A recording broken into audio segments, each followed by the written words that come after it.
100%, 25%.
So you tap it to turn it on,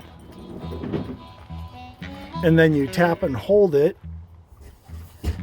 and it will change color. And then you can set the intensity to 100%, 75, 50, and 25%. And that's it. Put the covers on. The cover sets in the slot and then slides over to lock it into place. It snaps in. That's it.